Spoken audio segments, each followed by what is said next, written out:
नमस्कार दोस्तों, असम सरकार ने विधानसभा में जुम्मा ब्रेक पर रोक क्या लगाई, हंगामा मच गया। जैसे किसी ने विपक्ष और कुछ कठमुल्लों की दुखती रग पर पैर रख दिया हो।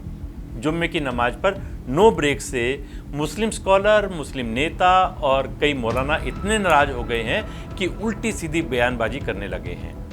आखिर इस फैसले पर नाराजगी की वजह क्या है? सबके लिए एक जैसे रूल्स एंड रेगुलेशन होने चाहिए। फिर नाराजगी किस बात की है? गीता में साफ लिखा है, कर्मण्ये वाधिकारस्ते, यानी काम ही पूजा है, वर्क इज वर्शिप। अगर फिर भी किसी के लिए विधानसभा में नमाज पढ़ना इतना ही जरूरी है तो 15 मिनट लगते हैं, पढ़कर दोबारा काम में लग जाएं। उसके लिए इतना बवाल क्यों मचाना? मुख्यमंत्री हेमंत बिस्वा शर्मा का मकसद था कि असेंबली में वर्क प्रोडक्टिविटी को बढ़ाया जाए। ये बात वो खुद साफ कह चुके हैं कि जुम्मा ब्रेक एक पुरानी परंपरा के बोझ का निशान था जिसे हटा दिया गया है। यह प्रथा मुस्लिम लीग के सैयद सादुल्ला ने 1937 में शुरू की थी।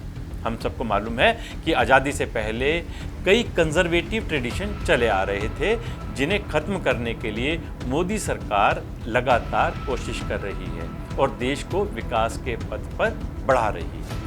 प्रधानमंत्री नरेंद्र मोदी खुद लाल किले की प्राचीर से कह चुके हैं कि देश में सेक्युलर सिविल कोड लागू होना चाहिए।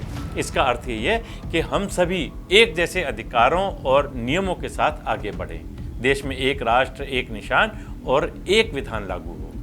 पहले संसद में भी शुक्रवार को नमाज के लिए ब्रेक दिया जाता था, लेकिन यह व्यवस्था सिर्फ राज्यसभा में थी, जहां मुस्लिम सांसदों को आधे घंटे का वक्त नमाज के लिए दिया जाता था। इसे सभापति जगदीप धनखड़ ने पिछले साल खत्म कर दिया था। राज्यसभा और लोकसभा से सामंजस्यता बनाए रखने के लिए ये फैसला लिया गया था। पहले लोकसभा और राज्यसभा में अलग अलग टाइमिंग थी, जिसे बराबर कर दिया गया।